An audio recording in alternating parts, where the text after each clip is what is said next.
To view your payment history on Verizon, you can follow these straightforward steps. This guide will help you access your payment records easily through the Verizon website or app.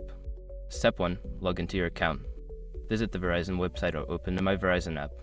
Enter your login credentials, including your username and password, to access your account. Step 2. Navigate to Billing section.